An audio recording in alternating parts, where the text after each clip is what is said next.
भगवान शिव के ऐसे कई भक्त हैं जिनसे जाने अनजाने में कुछ गलतियां हो जाती हैं, जिसके बारे में आपको भी जानना चाहिए। इन गलतियों से बचकर आप भगवान शिव की कृपा प्राप्त कर सकते हैं और सावन के इस पवित्र महीने का लाभ उठा सकते हैं। सावन का पवित्र महीना भगवान शिव की आराधना और भक्ति का विशेष महीना माना जाता है।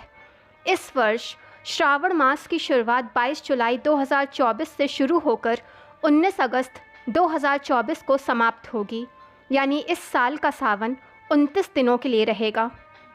इस दौरान भोलेनाथ की कृपा प्राप्त करने के लिए श्रद्धालु विभिन्न व्रत, पूजा और अनुष्ठान करते हैं, जिसका एक खास नियम होता है। मगर भगवान शिव के कई ऐसे भक्त हैं जिनसे जाने अनजाने में कुछ गलतियां हो जाती हैं। तो ऐसे में आइए जानते हैं कि सावन के महीने में कौन सी ऐसी गलतियां होती हैं जो भगवान शिव को नाराज़ कर सकती हैं। इन गलतियों से बचकर आप भगवान शिव की कृपा प्राप्त कर सकते हैं और इस पवित्र महीने का पूरा लाभ उठा सकते हैं। आइए जानते हैं। शिवलिंग को पुरुष तत्व का प्रतीक माना जाता है और हल्दी को स्त्री तत्व का प्रतीक। इसीलिए शिवलिंग पर हल्दी नहीं चढ़ानी चाहिए। इसकी जगह आप शिवलिंग पर बेलपत्र, भांग, धतूरा, चंदन, जल, दूध, दही, घी, शहद आदि चढ़ा सकते हैं। मान्यता है कि भगवान शिव को बैगन प्रिय नहीं है, इसीलिए पूरे सावन माह में बैगन का सेवन नहीं करना चाहिए। सावन माह में सात्विक भोजन ग्रहण करना चाहिए। मांसाहार, लहसुन, प्याज, शराब आदि तामसिक भोजन से परहेज़ रखना चाहिए। शिवलिंग को पुरुष तत्व माना जाता है, इसीलिए महिलाओं को शिवलिंग को स्पर्श नहीं करना चाहिए।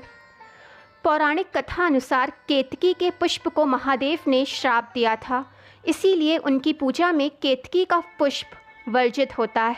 भगवान शिव की पूजा में केतकी का पुष्प चढ़ाना पाप के समान माना गया है, इसीलिए महादेव को भूल कर भी केतकी के फूल ना चढ़ाएं। शाम के वक्त शिवलिंग की पूजा नहीं करनी चाहिए। ज्योतिष आचार्यों के अनुसार भगवान शिव की पूजा सुबह के समय ही करनी चाहिए। धार्मिक मान्यताओं के अनुसार काला रंग का कपड़ा भगवान शिव के लिए अशुभ माना गया है और इसे अक्सर नकारात्मक दृष्टि से देखा जाता है। इसीलिए माना जाता है कि काले रंग के वस्त्र पहनने से जीवन में बुरा प्रभाव पड़ता है और व्यक्ति की तरक्की में भी बाधा आती है। तो वहीं वास्तुशास्त्र में भी घर में काले कपड़े पहनना वर्जित माना जाता है।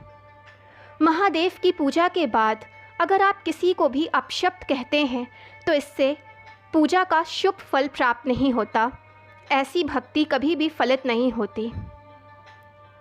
दोस्तों, वीडियो पसंद आए तो चैनल को लाइक, सब्सक्राइब एंड शेयर करें ताकि चैनल की नोटिफिकेशंस आपको मिलती रहें।